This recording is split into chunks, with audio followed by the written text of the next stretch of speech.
안녕하세요. 홍익필 변호사입니다. 법원의 보정명령을 한번 알아보고 있습니다.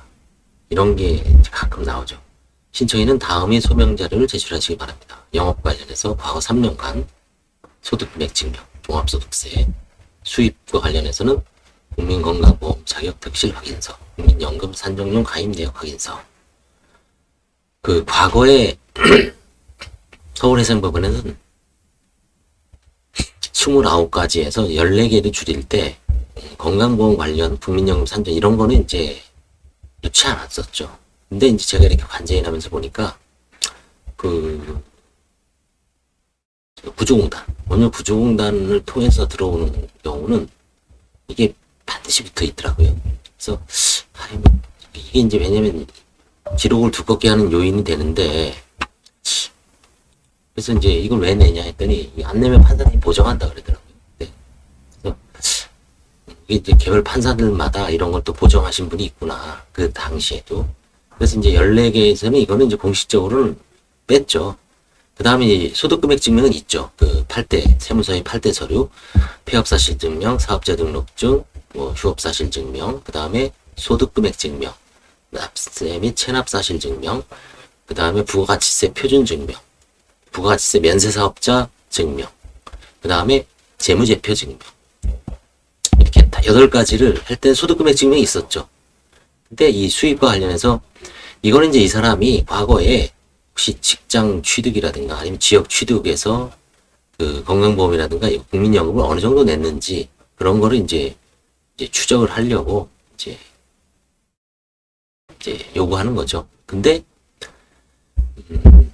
재작년에 다시 이제 서류 간소화를 14개로 줄이면서 다 뺐는데, 이번에 이제 전자수송과 관련해서 대법원에서 이제 그 첨부 서류를 전국적으로 동일하게 개편하면서 그 서울해상법원의 어떤 그 14가지를 중심으로 채무자 중심으로 개편하면서 좀 미진한 거 몇 개가 들어갔습니다. 그게 대표적인 게 국민건강보험 자격 득실 확인서, 국민연금 산정용 가입 내역 확인서, 그 다음에 세 번째가 페이인포, 그러니까 그 저거죠.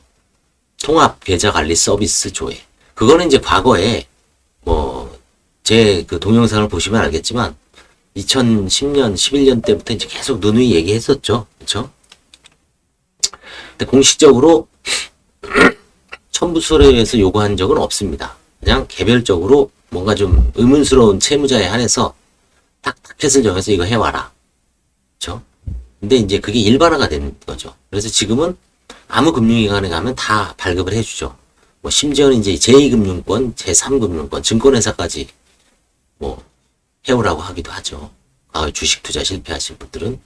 그래서 서류가 조금 이런 것까지 그 내려고 하다 보면 과거에 그냥 14종에서 채무자 위주로 굵직굵직하게 하던 데서 이렇게 미세한 것까지 했기 때문에 조금 그 뭐랄까 좀 약간 번잡스러운 점이 있습니다. 그래서 이런 거를 이제 과거에 그 첨부 서류에 14가지 서류에는 없습니다. 분명히. 그래서 딱 그냥 과거에 의존해서 제출하다가는 법원에서 이렇게 바로 보정명이 나와버립니다. 뭐 그때 하면 되지만 보정 안 나오고도 할 수 있으니까 최소한 그 법원 첨부 서류는 전국적으로 동일하죠. 이제 그걸 뛰어넘어서 과연 어느 범위까지 조사하는가는 이제 법원마다 좀 차이가 있습니다.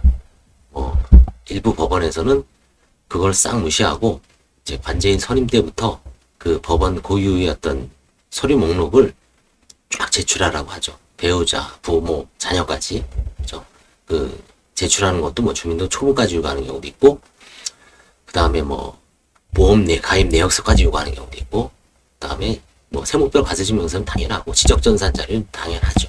그 다음에 뭐 통장 거래 내역까지 또 요구할 수도 있습니다. 캐다 보면. 그래서 이게 참 조사의 범위가 이게 법원별로, 그 다음에 관제인별로, 재판부별로 똑같지가 않습니다. 똑같을 수가 없죠. 사람마다 다 그 사건의 어떤 방향이 다르듯이 그만큼 다 다른 거죠. 그게 참 어렵습니다. 다만 뭘 우선해 두느냐죠. 채무자의 신속한 면책을 이제 염두에 두면 채무자 위주로 짧고 굵게 조사해서 신속하게 면책을 시키는 거고, 그 주변까지 싹 봐야 되겠다 그러면 사건을 적재시키면서 뭐 한 1년 정도 보다 보면 다 볼 수는 있죠. 모든 서류 안 갖고 면책 불허화시키고. 뭐 과거에 뭐 서울해생법원에도 그렇게 안 한 건 아니죠. 관제인별로 조사야 뭐 그쵸. 다만 이제 이런 대량 파산의 시대에 어느 정도 선에서 이제 적절하게 조사합니다. 뭐 한계를 짓는 것은 정답은 없습니다. 그건 이제 그 법원이나 이제 수뇌부, 뭐 수석부장님이나 아니면 법원장님, 아니면 판사님들의 어떤 정책, 그렇죠? 변화, 정책 관점하고도 많이 연관되어 있죠. 그래서 서울해생법원하고 이제 수원해생법원 엄청나게 이제 실무를 하다 보면 대립돼 있었죠. 속도, 조사 범위, 그렇죠? 그다음에 관제인이 조사 범위, 면책 불허가율.